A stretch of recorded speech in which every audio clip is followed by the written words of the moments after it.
พวกแก้วแดงแทรกแซงผู้ขานลบลู่ต้านยันต่อสู้กบกู้อธิปไตยเรือทหารสาบานต้องป้องกันชายืนสู้องอาจพิราชทหารสานชัยหักปืนแผ่นดินทานินล้านสร้างสืบไปเพื่อเราคงไว้คนไทยมีสิทธิเสรีกองทัพเพื่อนชาติพระราชอาณาจักรทำเราปกปักที่ทักด้วยเกียรติศักดิ์ศรีจับมือเหนียวแน่นหวังแขนแผ่นปาทัพพี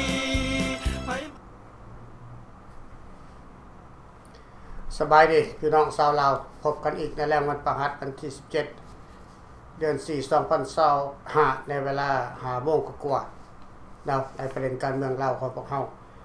ในอาทิตย์ผ่านมาข้าพเจ้าก็ได้เว้าถึงข้าพเจ้าได้อ่านข้อความสนธิสัญญาระหว่างฝ่ายซ้ายและฝ่ายขวาฝ่ายสุพรรณวงศ์ฝ่ายนราหักษากับฝ่ายรัฐบาลราชอาณาจักรในวันที่เท่าใดในปี1973-74ก็เพื่ออยากจะให้ประเทศชาติของพวกเฮานี้ยุติสงครามและเข้าร่วมสันติภาพอยู่ในสนธิสัญญาโครงการ18ข้อก็มีรัฐบาลภายสรวจคือรัฐบาลภายเป็นเซเวเตบ่แม่นรัฐบาลเขาหน่อยแม่นหน่วยงานของภายเป็นเซเวเตซึ่งทางรัฐบาลภายราชอาณาจักรได้แต่งตั้งขึ้นมาเพื่อให้ไปเจรจากับภายศัตรูภายซ้ายเพื่อยุติสงครามและเข้าร่วมรัฐบาลเพื่อสันติวิธีและสันติภาพของเราของพวกเฮาถ้าผู้ใดเบิ่งแล้วก็ถ้าบ่เข้าใจก็ถามมาทางYouTube ถ้าบ่เข้าใจก็เอาไปบอกกันต่อเนาะเหตุการณ์ต่างๆที่มันเกิดขึ้นกับประเทศลาวของพวกเฮามันมาจากไสเป็นจังได๋และไผเป็นต้นต่อไผเฮ็ดให้ประเทศลาวนี้กลายเป็นประเทศที่บ่มีคุณค่ากลายเป็นประเทศที่ขาดความเป็นลาวแต่กลายเป็นหัวมันขึ้นแต่กลายเป็นลูกน้องของรัฐบาลแก้วแดงมาเป็นเวลายืดเยื้อยาวนานซึ่งยังบ่มีภายใดที่จะมีหาทิศทางแก้ไขปัญหาลาวนี้ดึงเอาลาวนี้ออกมาจากการเป็นหัวมันขึ้นของแก้วแดงยังบ่ทันมีไผในถึงเวลา50 ปีครึ่งศตวรรษแล้วเพราะว่าการที่จะดึงเอาลาวเขาออกมาเป็นมีเอกราชแล้วว่าดึงออกมาจากเป็นขาทาสของแก้วแดงนี่มันต้องเป็นคนลาวเท่านั้นที่จะเฮ็ดได้แต่พวกเขาก็เข้าใจเฮาได้บอกมาแล้วเฮาได้บอกไปแล้วว่ารัฐบาลที่ปกครองประเทศลาวมาเป็นเวลา50 ปีนี่มันบ่แม่นสายเลือดลาวมันเป็นสายเลือดแก้วปากภาษาลาวได้พี่น้องเพราะแต่ว่าในสายเลือดของเขาเป็นสายเลือดแก้วเขาบ่เป็นสายเลือดลาวเขาก็ต้องสู่ส้นเท่าที่เขาจะสู่ส้นได้เพื่อจะยึดเอาประเทศลาวขึ้นเป็นประเทศแก้วในอนาคตเพราะแก้วมันเป็นบ้านพ่อบ้านแม่เขาเจ้ามันเป็นสายเลือดของเขาเจ้าและเขาก็พยายามจะกลืนกินเหล้านี่แบบบ่รู้สึกตัวเพราะคนลาวเขาพวกเฮานี่เขาฮู้ว่าบ่มีน้ำยาละในปัจจุบันนี้พอเมื่อก่อนนั้นเข้าสู่ลมสู่ใต้เข้าสู่มาเป็นเวลา30 ปีแล้วก็ก่อนนั้นมาอีกเกือบ20 ปีเขาก็ต่อสู้มา50 กว่าปีเขาจึงยึดอำนาจได้ในวันที่2 ธันวาคม 75โดยใช้วิธีการเมืองเขามายึดอำนาจบ่ได้ใช้วิธีการทหารบ่ได้ใช้ทหารเขามายึดอำนาจเอาประชาชนคนลาวยึดอำนาจคนลาวข้าพเจ้าจึงว่าบ่มีไผที่จะซอยเฮาได้ถ้าคนลาวเฮาบ่ตื่นตัวถ้าคนลาวเฮาบ่ซอยตัวเองถ้าคนลาวเฮาบ่มีความกล้าลาวก็จะบ่มีวันจะกลายมาเป็นคนลาวประเทศลาวได้ก็ต้อง เป็นประเทศเวียดนามไปอย่างวันเหมือนอย่างทุกวันนี้เมื่อก่อนเขาก็เว้าสู่กันฟังอยู่แล้วว่าก่อนประเทศลาวจะล่มสลายก็แม่นประชาชนคนลาวเป็นผู้ออกมาโค่นล้มรัฐบาลบ่แม่นศัตรูเป็นผู้โค่นล้มบ่แม่นคอมมิวนิสต์ขึ้นมาโค่นล้มแม่นคนภายครัวเองลุกขึ้นมาโค่นล้มภายครัวเองพี่น้องและในยุคนี้ก็คือกันถ้าหากว่าคนลาวคนพวกเฮาในประเทศลาวนี่ฮู้แล้วว่าประเทศลาวนี่ดมจมฮู้แล้วว่าประเทศลาวนี่เป็นหัวมุมขึ้นของแก้วแล้วก็บ่มีการพัฒนาแก้ไขความทุกข์ยากของประชาชนแล้วก็แม่นคนลาวคอมมิวนิสต์เองเป็นผู้ลุกขึ้นต่อต้านเองประเทศใดก็คือกันลาวเฮาคือกันในเมื่อก่อนในเมื่อประชาชนหลงเชื่อพวกคอมมิวนิสต์หลงเชื่อความตัวยั่วหลอกลวงคอมมิวนิสต์ว่ารัฐบาลภายราชจักรนี่เป็นรัฐบาลศักดินาเป็นรัฐบาลนายทุนเป็นรัฐบาลที่ขึ้นกับอเมริกาเป็นขี่ขาอเมริกาคนลาวในประเทศลาวนี่บ่เคยเห็นความเจริญบ่เคยมีทีวีเบิ่งบ่มีข่าวสารได้เข้าไปในประเทศลาวมันจึงหลอกลวงได้ง่ายมันจึงต้มตัวได้ง่ายพี่น้องแต่ในยุคนี้คนลาวทุกคนมีทีวีเบิ่งคนลาวทุกคนมีโฟนมี iPhone มีมือถือติดตามข้อมูลได้ทุกนาทีทุกเวลามันควรจะเฮ็ดให้คนลาวนี่ฉลาดขึ้นและมีความกล้าหาญขึ้นแต่กงกันข้ามลาวเฮายังโง่เหมือนเดิมแล้วก็ยังโง่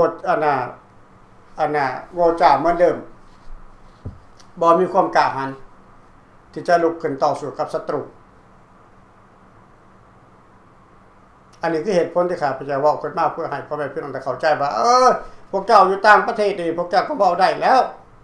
พวกคอยอยู่พี่นี่เว้าบ่ได้แล้วเว้าถือเขาขาโลดเอาข้าพเจ้ายังเว้าเลยเด้ว่ารัฐบาลภายราชจักรลาวนี่บ่ได้มีความผิดจังหมดในเมื่อก่อนบ่ได้เคยขูดที่พ่อแม่พี่น้องประชาชนบ่ได้เคยถามเงินนำประชาชนบ่ได้เคยไปเก็บภาษีนำประชาชนมีแต่ให้กับให้เงินเดือนก็ให้เงินค่าเบี้ยเลี้ยงเขาโรงเรียนก็ให้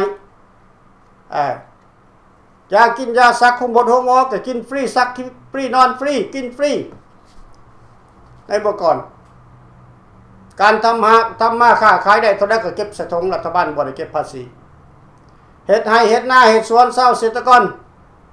เฮ็ดได้หลายก็ได้หลายรัฐบาลบ่เคยเก็บภาษีเฮ็ดนาเท่าไรให้เท่าไรเราทงก็ได้2เหล่า3เหล่ารัฐบาลก็บ่เคยไปถามให้เก็บเงินภาษีบ่มีแต่ไปยังประชาชนคนลาวลูกเต้าลาวหลานลาวคนลาวจึงไปลงเสือคอมมิวนิสต์แทนที่ว่าเห็นอยู่ว่าพ่อแม่ตัวเองนั่นเห็นอยู่ว่ารัฐบาลตัวเองนั่นบ่ได้เป็นคนแบบนั้นบ่ได้เป็นระบอบแนวนั้นบ่ได้เป็นระบอบซักที่หน้าขูดที่เหมือนกับคอมมิวนิสต์เขาหาเรื่องแต่ไปยังนักเรียนนักศึกษาประชาชนคนลาวจึงไปลงเสือคำตัวยั่วหลอกลวงของคอมมิวนิสต์ก็เพราะว่ามีความรู้แต่ว่าความฉลาดบ่มีโง่จ้าทั้งด้านสมองลงเสือคอมมิวนิสต์ก็เลยลุกขึ้นมาโค่นล้มรัฐบาลของตนเองและก็นำเอาพวกลาวอิสระพวกคอมมิวนิสต์พวกไกซ้อนเข้ามาปกครองนี่คือเหตุการณ์ที่มันเกิดขึ้นกับพวกเขาและในยุคนี้จะให้ไผเป็นผู้แก่จะให้ไผเป็นขึ้นมาลุกขึ้นมาประท้วงจะให้ไผราชอาณาจักรก็ไปบ่ได้เพราะมันใกล้แสนไกลไปก็ต้องได้ขี่ยนต์ข้ามคืนข้ามวันไป2วัน3วันจึงฮอดขี่ยนต์ไปก็ต้องไปลงเดินวินบ่มันจะไปลงในป่าในดงโอเคพวกท่านต้องเข้าใจฉะนั้นแล้วพวกที่จะต่อสู้กับพวกพรรคคอมมิวนิสต์ พวกเผด็จการนี่ก็เป็นคนคอมมิวนิสต์นั่นแหละมันจึงจะต่อสู้กันได้คอมมิวนิสต์ที่ว่าบ่มักลัทธิคอมมิวนิสต์เพราะอยู่กับคอมมิวนิสต์มาฮะยืดยาวกว่า50 ปีแล้วบ่เห็นว่าคอมมิวนิสต์นี่จะมีการพัฒนาบ่เห็นว่ารัฐบาลนี่จะแก้ไขความทุกข์ยากประชาชนคอมมิวนิสต์ก็เห็นดีๆว่ารัฐบาลของคอมมิวนิสต์นี่เป็นรัฐบาลเผด็จการใส่อำนาจส่วนตัวกดขี่ข่มเหง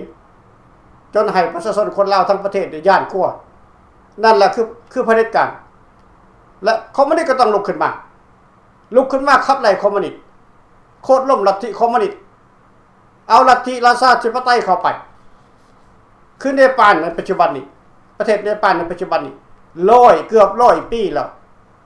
ที่เขามีรัฐบาลราชาธิปไตยในเมื่อก่อนและคอมมิวนิสต์เข้าไปโค่นล้มยึดอำนาจมาเกือบ100 ปี100 ปีเต็มๆแหละบ่ไปเกือบแหละ100 ปีนับตั้งแต่ลัทธิคอมมิวนิสต์เข้าไปในเนปาลพาให้ประชาชนทุกข์ยากปากหมองพาให้ประชาชนให้บ่อนอยู่บ่อนเศร้าพาให้ประชาชนเนี่ยขาดข้าวขาดน้ำขาดบ่อนทำมาหากินจน100 ปีเต็มๆประชาชนกับคอมมิวนิสต์เขาก็ลุกขึ้นมาประท้วงเดี๋ยวนี้เขาก็ยังประท้วงอยู่ข้าราชการทหารตำรวจร่วมมือกันประท้วงโค่นล้มรัฐบาลคอมมิวนิสต์ในปัจจุบันนี้เขากำลังสิโค่นล้มรัฐบาลเนปาลอยู่และกระเฮียข้องให้สากลให้สหประชาชาตินี่นำเอาลัทธิราชาธิปไตยกลับคืนเข้าไปเห็นบ่ลาวก็คือกันและเมื่อว่าอยู่กับลัทธิคอมมิวนิสต์มาเนี่ย50 ปีแล้วครึ่งศตวรรษแล้วเห็นแล้วว่าลัทธิคอมมิวนิสต์นี่เป็นลัทธิที่บ่ดีเป็นลัทธิที่บ่ดูแลบ่แย่งประชาชนเป็นลัทธิที่ขายชาติขายบ้านขายแผ่นดินก็ลัทธิคอมมิวนิสต์ประชาชนคอมมิวนิสต์ก็ต้องลุกขึ้นต่อสู้ร่วมกับรัฐบาลไผ่เสรีคนเสรีนี่ยังมีไปทั่วทุกอาทิตย์ทุกทิศทุกภูมิทิศคนเสรีที่ต้องการอยากจะเห็นลาวนี่ออกจากการกดขี่ข่มเหงของลัทธิคอมมิวนิสต์เขาก็ยังรอคอยให้พรรคคอมมิวนิสต์ลุกขึ้นต่อต้านพรรคคอมมิวนิสต์ลุกขึ้นแก้ไขกันเองและก็นำเอาลัทธิเสรีเข้าไปปกครองก็ได้แต่คอยก็ได้แต่รอได้แต่ท่าว่าพวกคอมมิวนิสต์ในมือใดเขาจะลุกขึ้นมาต่อต้านขับไล่พวกเผด็จการออกไปจากอำนาจการปกครองถ้าพวกท่านบ่ลุกถ้าพวกท่านบ่เฮ็ดไผสิเฮ็ดพวกข้าพเจ้าไปเฮ็ดก็ผิดกฎหมายโลกและก็ผิดกฎหมายประเทศลาวอีกถ้าลงไปเฮ็ดเองเพราะฉะนั้นก็ได้แต่เรียกร้องให้การช่วยเหลือให้การดูแลให้การความอบอุ่นไปถึงพ่อแม่พี่น้องประชาชนคนลาวบ่มีไผอีกล่ะจะซอยให้พวกเขาได้นอกจากคนลาวกับลาวด้วยกันจะช่วยกันได้เพราะรัฐบาลสปปลาวนั่นมันบ่แม่นลาวมันสายเลือดแก้วแต่ถ้าเป็นสายเลือดแก้วทั้งหมดลูกหลานคำไตลูกหลานนั่นใกล้สอนลูกหลานท้องสิงลูกหลานบุญยังพวกนี้มีแต่แก้วทั้งหมดพี่น้องแล้วเขาจะมีความผูกพันกับประเทศชาติบ้านเมืองลาวได้จังไดเขาก็หาแต่ผลประโยชน์ใส่ตัวเขาคุณหังคุณมีในครอบครัวเขาคิดว่าสัมปทานในประเทศลาวสัมปทานในประเทศลาวนี้มี1,000 กว่าแห่ง1,000 กว่าสัมปทานพี่น้องขอโทษสบายดีท่านแม่คงสบายดีท่านสบายดีท่านดร.ฟรีได้ยินสัตว์เกณฑ์บ่เนาะได้ยินดีโอเคขอบใจหลายๆท่านดร.ฟรีก็ได้ออกมาตามหน้าที่เนาะก็ขอบใจท่านดร.ฟรีและทุกท่านพ่อแม่พี่น้องที่รับชมรับฟังอยู่ใกล้อยู่ต่างประเทศกันแล้วแต่อยู่ทั่วทุกมุมโลกก็ขอทักทายสบายดีแล้วก็ปีใหม่กับผ่านไปยกมื้อนี้ก็16 17แล้วเนาะหวังว่าพ่อแม่พี่น้องก็จะคงมีความสุขสบายกันเล่นกันปีใหม่ตามที่ความประเพณีได้ความสุขมวลชื่นกันทุกคนครับเจ้าขออวยพรให้พ่อแม่พี่น้องนั่นก็มีแต่ความสุขความชื่นบานแล้วก็สำเร็จในหน้าที่การงานทุกสิ่งทุกอย่าง แล้วก็ขอทักทายสามเหล่าทหารกล้าหรือว่าพี่เหล่ากาโมเมนต์พวกหน่วยสมาชิกแล้วก็ท่านที่ปรึกษาทุกทานเนาะทุกครอบครัวเอาละครับเรื่องจะบ่เสียเวลาขอเข้าร่วมรายการกับท่านดร.ปรีที่ท่านดร.ปรีออกมามื้อนี้ก็ขอขอบคุณความใจหลายๆเนาะขอบใจท่านเอาละดร.ปรีที่ท่านเรามานั่นแถลงการมานั่นมันก็ถึงทุกทีทุกอย่างเป็นเวลา40-50 ปีมาแล้วลูกหลานของเฮาอยู่ในประเทศนั้นข้าพเจ้าก็ยังฝากให้น้องฝากแล้วฝากอีก3 ปี4 ปี5 ปีผ่านมาแล้วจน50 ปีเข้ามาแล้วครึ่งศตวรรษหรือว่า1 ศตวรรษแล้วเพราะพี่น้องลูกหลานคงเข้าใจว่าระบอบคอมมิวนิสต์เนี่ยนะมันเป็นจังได๋ก็เบิ่งเอาโลดเบิ่งอันจีนเบิ่งเอาเกาหลีเหนือ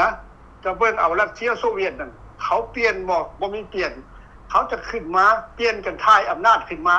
แล้วคอมมิวนิสต์อยู่ในลาวนั่นเพราะว่าพี่น้องตั้งแต่75รัฐบาลลาวถูกหลอกถูกต้มนั่นสัญญาอนุสัญญานั่นเพราะว่าพี่น้องเขาเป็นไฟกระบฏออกมาจากถ้ำเมียงไซออกมาจากถ้ำซ้ำเหนือเชียงขวงหัวพันพุ่นมันมี3กลุ่มเพราะว่าพี่น้องฟังคักๆมันมี3กลุ่มที่มีอำนาจอยู่ในประเทศลาวเท่าสมือนี้เขาก็แย่งกันนี้ญาติอำนาจกันญาติกันกินญาติกันแดกญาติกันปั่นประเทศลาวนั่นขายเจ้าก็ขายค่อยก็ขายต่างคนต่างมีอำนาจ3กลุ่มกลุ่มที่1มันฟังคักๆเพราะว่าพี่น้องลูกไก่สอนอยู่หั่น2คนเห็นบ่ไสสมพรพรหมวิหารนั่นสันติภาพพรหมวิหารแล้วก็อีกผู้นึงนั่น3คนน่ะลูกไก่สอนนั่นก็คือฝ่ายเวียดนามคุมอยู่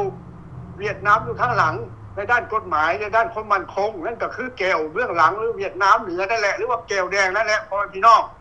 อันที่2มาฝ่ายคำไต่นั่นพวกภาคใต้นั่นคำไต่ศรีพันดอนนั่นลูกเขยลูกสาวคำไต่ก็หาตายไปวันนึงนี้แล้วก็ยังลูกสาวลูกเขยหลานเขยบอกยังลูกชายนี่ก็เป็นนายกคุมอำนาจทางด้านเศรษฐกิจนั่นมันเป็น2กลุ่มแล้วเป็นบ่ล่ะ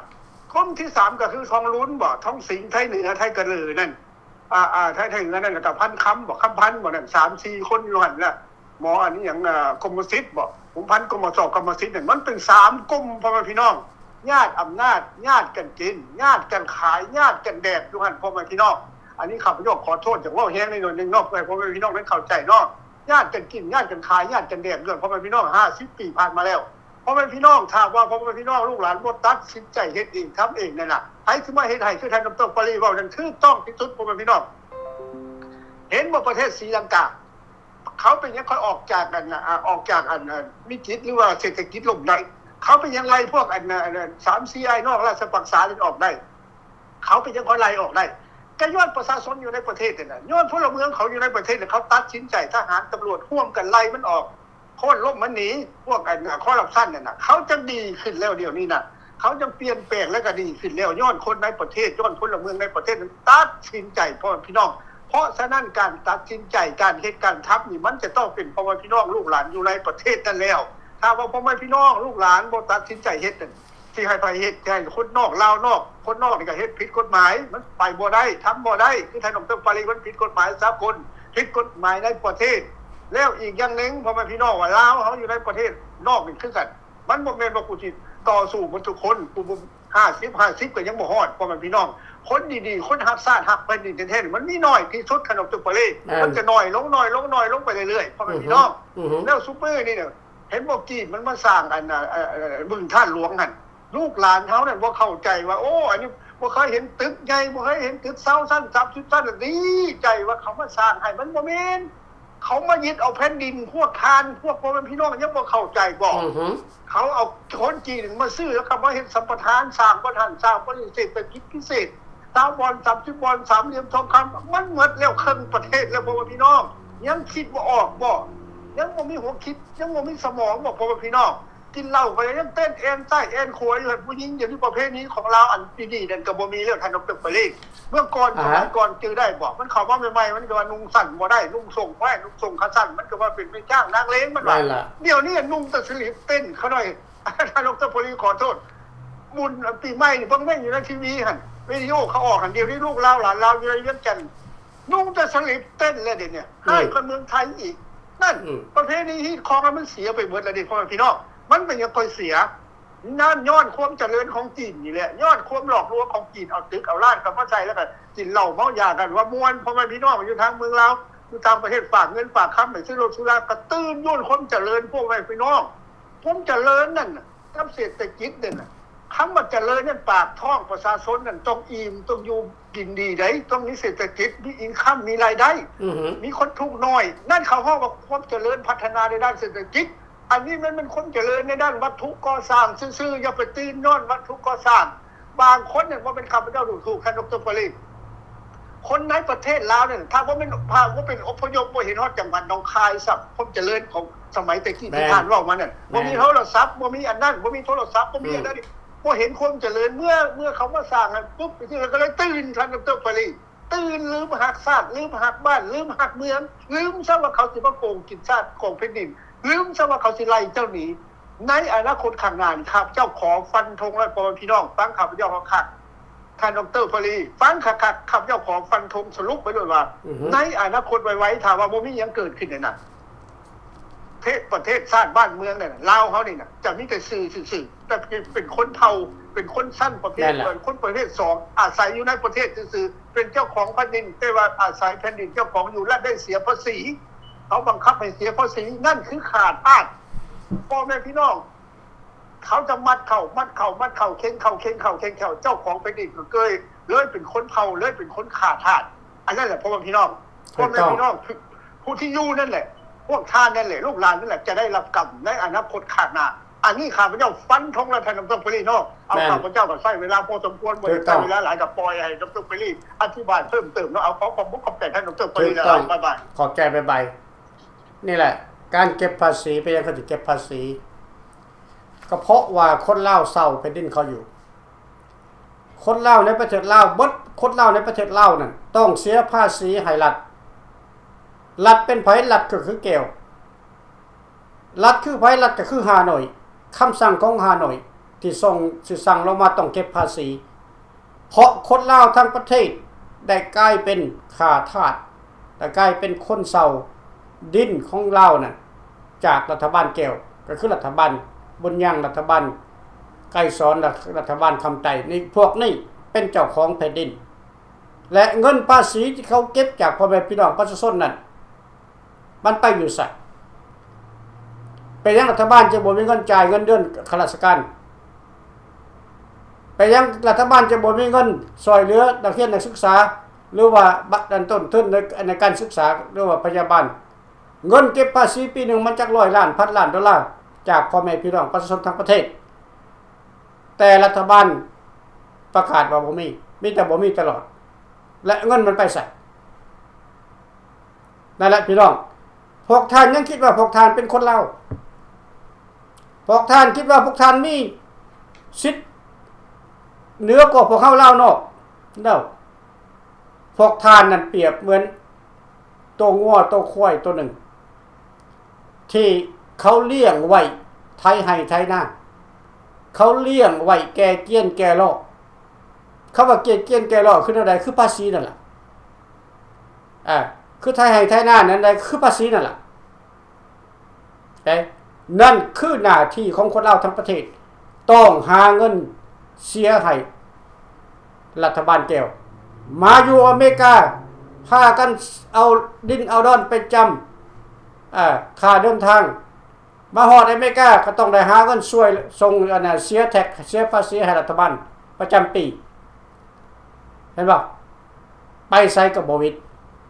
เพราะเจ้าเป็นขาทาสจะเป็นขาของเขาเจ้าแล้วไปใส่กับบ่วิดต้องได้ส่งเงินให้เขานั่นคือความขาดความเชื่อศาสตร์ของคนลาวของพวกเขาพวกท่านยังว่าพวกท่านเป็นคนลาวเห็นลาวนอกไปเยี่ยมไปยามโอ้ยดีใจดีใจโอ้ยพอได้เงินตัวหลังไหลกันเข้ามาตีหมอบตอบขาเข้ามานุ่งเสื้อขาดเกิบขาดเข้ามาส่งขาดเข้ามามิตรญาติมิตรพี่มิตรน้องคันลาวนอกเข้าไปแล้วพี่น้องรับหลังแล้วบ่แม่รับหลังแล้วมาดูถูกแหละว่าเฮานี่เป็นลิงเป็นข้างไปละว่าเฮาเป็นหมูเป็นหมาอยากขูดขี้อันนั้นเงินคำหาเงินหาคำไปให้เขาเจ้าพี่น้องพวกท่านเองทั้งประเทศนั่นแหละอันนี้ขอตี้ร่วมโหลดขอตี้ร่วมโหลดจะพิใจไผก็ตามข้าพเจ้าขอตี้ร่วมโหลดว่าคนลาวทั้งประเทศน่ะเป็นขาทาสให้แก้วอยู่แล้ว แต่บ่ยอมรับรู้ว่าตัวเองเป็นขาทาสให้แก้วโอเคไผละกล้าต่อว่าต่อค้านกับรัฐบาลไผกล้าต่อว่าต่อค้านกับนั่นพรรครัฐบ่มีจักคนแม้แต่สสวก็บ่กล้ามีแต่ขอเรียกร้องมันต่อต้านอันนั้นเรียกร้องให้รัฐบาลเบิ่งแน่เบิ่งประชาชนแน่ให้รัฐบาลเห็นเท่านั้นแน่ให้รัฐบาลเห็นเท่านี้แน่รัฐบาลบ่เฮ็ดก็บ่สามารถที่จะต่อต้านหยังวัดนั่นแหละคือความเป็นขาทาสของลัทธิคอมมิวนิสต์แก้วแดงและเมื่อไรแล้วพวกสหายทุกคนนั่นจึงจะตื่นสหายทุกคนน่ะจึงมีใจช่วยปกป้องลาวเฮาเองอันนี้เป็นตำรวจแทนที่ว่าจะมาหับใส่ประชาชนเป็นตำรวจผมมาขูดประชาชนเพราะว่าบังคับประชาชนต้องยอมจำนวนให้พรรครัฐยอมจำนวนให้นายทุนแม่นตำรวจมาขาทาสมากดมาข่มขู่ประชาชนคนลาวขู่คนลาวอันนั้นกดขี่คนลาวด้วยกันและผู้อยู่เนื้อหัวแล้วมันไปจะเป็นแก้วนี่คือความเป็นจริงที่เกิดขึ้นอยู่ในลาวของพวกเขาในทุกวันนี้การต่อสู้ลาวนอกจึงบ่ยอมหยุดหย่อนเพราะเห็นแล้วว่าลาวในประเทศนั่นน่ะดิ้นบ่วิตล่ะดิ้นบ่วิตแปลว่าดิ้นบ่วิตเพราะบ่มีความสามัคคีออกมาเว้าแต่ละคนออกมาค้านแต่ละคนมันออกมา10กันแต่ละคนแทนที่ว่าจะออกมาเป็นแสนเป็นล้านคนเบิดประเทศนั่นพัดออกมาได้4คน5คนเฮ็ดได้มันสิไปต่อต้านเฮ็ดได้มันสิขับไล่พวกคอมมิวนิสต์ได้บ่มีเฮ็ดบ่ได้รัฐบาลลาวสัมปทานข้าพเจ้าบ่ได้เอาเองจากข้อมูลข่าวสารทุกข่าวสารรัฐบาลลาวสัมปทานพันกว่าแห่งบ่เงินบ่ค้ำบ่เหล็กบ่ต่างๆโลหะต่างๆสัมปทานพันกว่าบริษัทเข้าไปในหั่นพันกว่าบริษัทเนี่ยประเทศไทยเขายังบ่มีหลายปานนั้นประเทศไทยเขาจะบ่มีคนสัมปทานหลายปานนั้นแต่ประเทศลาวนี่มีสัมปทานพันกว่ารายการและเงินค่าสัมปทานนี่น่ะค่าเงินค่าค้ำค่าทุกอย่างนี่น่ะมันควรจะมีเหลืออยู่ในธนาคารไว้แล้วคันมีพันกว่าบ่จะเป็นจะต้องไปหากดขูดที่นำประชาชนบ่จำเป็นจะต้องไปขับไล่เอานำประชาชนเงินค่าสัมปทานพันกว่าแห่งนี่ก็เหลือกินเหลือใช้แล้วคนของรัฐบาลน่ะแต่มันบ่มีไปยังมันมีไปยังมันบ่มีพวกแท้เขาใจบ่ไปยังบ่มีก็เพราะว่ามันบ่แม่นคนลาวเป็นเจ้าของทุกสัมปทานที่เข้าไปในหัดแม่นเขาได้ซื้อจากรัฐบาลเบิดล่ะเขาได้รับเหมาจากรัฐบาลไปเบิดล่ะรัฐบาลเอาเงินไปแล้วเงินที่รัฐบาลรับเหมาไปนั่นมีแต่ 5% เท่านั้นค่ารับเหมานั่นกำไรเขา 95% นี่ไปหาหน่อยพุ่นไปกินแดงพุ่น 95%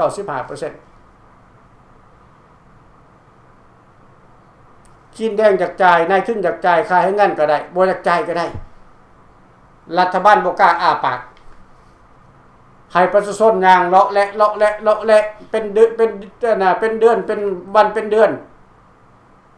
สิไปทวงเงินค่าให้งานจริงจังก็ย่านเช็คตีหัวก็อย่างเป็นวนเวียนอยู่แถวบริษัทน่ะรัฐบาลไปใส่รัฐบาลเคยห่วงประชาชนบ่ No เรื่องของเจ้าแล้วไปยังบ่พากันมีใจเป็นยังบ่มีใจเป็นยังบ่ลุกขึ้นไปยังบ่ต่อสู้กับมันพี่น้องจานบ่ทานบ่เจ็บในมื้อนี้ท่านก็เจ็บในมื้อหน้าทานบ่ตายในมื้อนี้ท่านก็ต้องตายในมื้อหน้าต้องลุกขึ้นมาแก้ปัญหาตอนยังมีชีวิตชีวายังมีเหือมีแห้งอยู่ต้องลุกขึ้นมารวมกันขับไล่พวกนี้ออกจากอำนาจการปกครองเอาลัทธิเสรีประชาธิปไตยเข้าไปคนหักศาสตร์ยังไม่หลายในระดับประเทศแต่ไปยังคนลาวเขาพวกเขาจึงว่าโง่จ่าหลาลังบอสบอกล้าลุกขึ้นมาต่อสู้กับความจริงของมันนี่คือปัญหาที่มันเป็นอยู่จนถึงวันนี้ยกตัวอย่าง พวกปูตีนี่กลุ่มปูตีนี่กลุ่มปูตีเป็นไผและรัฐบาลเป็นไผรัฐบาลลาวเป็นไผรัฐบาลลาวกับอำนาจมา50 ปีนี่รัฐบาลลาวเป็นไผกลุ่มปูตีเป็นไผ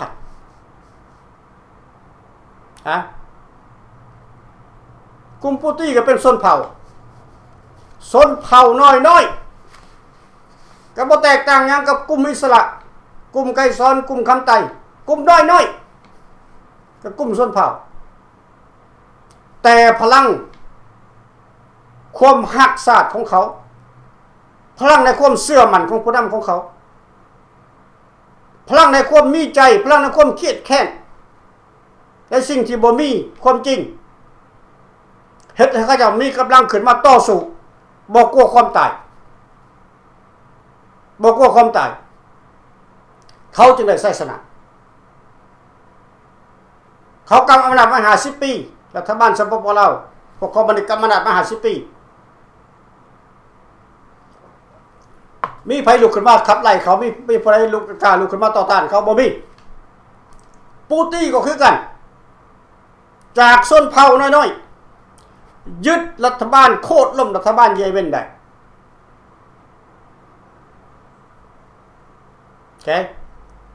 ยึดอำนาจเยเมนเป็นรัฐบาลเองในทุกวันนี้ย้อนเขามีใจคนส้นเผ่าน้อยๆมีใจเอาคนชนะคนส้นศาสตร์ได้เหมือนกับรัฐบาลสปปลาวมันเอาใส่ชนะพวกส้นศาสตร์ลาวเฮาได้มันเอาส้นเผ่าน้อยๆลุกขึ้นมาขับไล่ส้นศาสตร์ลาวของพวกเฮายึดอำนาจมาถึงวันนี้แล้วมันยึดมาแล้วพวกชนเผ่านี่มีอยู่มีกินบ่มีชนเผ่าเคยให้ได้รัฐบาลอันนั้นที่เขาช่วยเหลือมาที่เขาสุขอยู่มาในเมื่อก่อนที่เขาส่งข้าวส่งน้ำให้เมื่อก่อนเขาได้รับการตอบแทนบ่มีคันบ่มีแล้วจังได๋สิลุกขึ้นต่อต้านเขาบ่เป็นหยังบ่ลุกขึ้นขับไล่เขาย่านไผย่านเขายิงเอาไปยิงเป่าเมื่อก่อนคือบ่ย่านเมื่อก่อนเป็นจังบ่ย่านมาย่านเอายังตอนนี้เขาสิกินก็บ่มีเฮือนสิอยู่ก็บ่มีเมื่อก่อนมีทุกสิ่งทุกอย่างคือบ่เก่งแท้บัดนี้คือบ่ย่านแท้เห็นบ่พี่น้องเบิ่งเอาการต่อสู้มันมาจากสัตว์มาจาก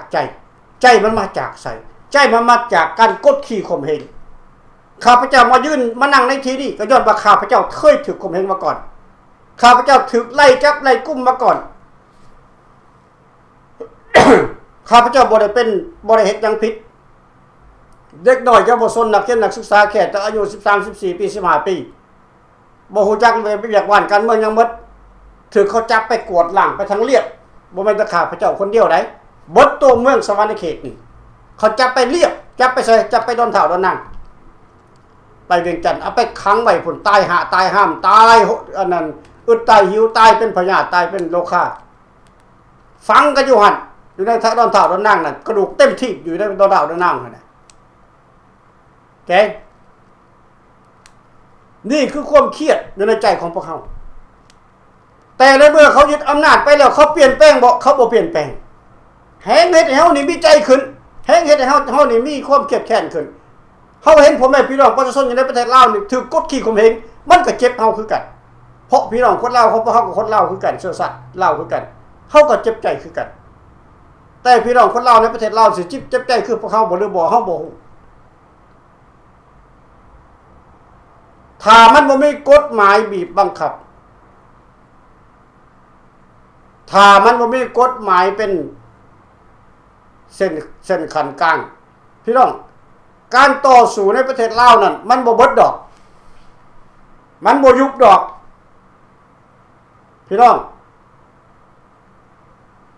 เหตุการณ์ที่พวกเขายุดต่อสู้กับพวกทานด้วยกองกำลังอยู่ในประเทศลาวย้อนว่าสถานการณ์โลกเขาห้ามสหประชาชาติเขาห้ามองค์การสากลเขาห้ามเขาบ่ให้เฮ็ดมันผิดกฎหมายสากลถ้าคนลาวกับคนลาวเฮ็ดกันในประเทศลาวน่ะมันบ่ผิด คอมมิวนิสต์ไล่คอมมิวนิสต์บ่ผิดคอมมิวนิสต์ฆ่าคอมมิวนิสต์บ่ผิดเราจึงแจ้งซะแกคนบ่ดีต้องไล่ออกขับไล่ออกจากอำนาจการปกครองเอาคนดีๆขึ้นมาปกครองคอมมิวนิสต์ก็มีคนดีหลายคนอยู่บ่แม่นสิบ่มีได้พวกท่านก็ต้องเลือกเอาคันบ่มักคอมมิวนิสต์แท้เพราะมันบ่ดีก็ต้องเปลี่ยนมาเป็นเสรีคนเสรีทั้งออกประเทศเนี่ยพร้อมที่จะเปลี่ยนแปลงพร้อมที่จะให้การร่วมมืออยู่แล้วจะให้พวกเขาบอกไปฮอดมื้อใดสิไปล่อไผล่ะล่อผู้นั้นล่อผู้นี้ล่ออยู่สั่นล่ออยู่บ่เศร้าล่อไผล่ะขอถามมึง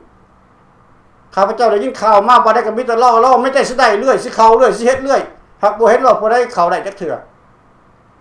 ข้าพเจ้ามานั่งอยู่นี่10 ปีล่ะพี่น้อง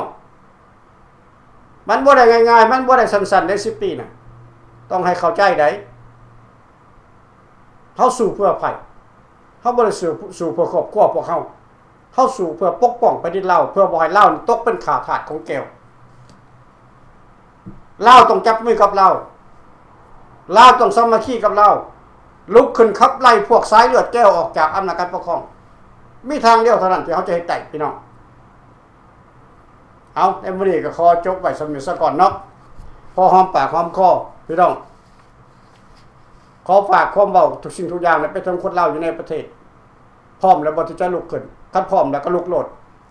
พวกเฮาลาวนอกเนี่ยพร้อมกันทุกคนแหละโอเคขอขอบใจพบกันใหม่ในมือหน้าขอขอบใจ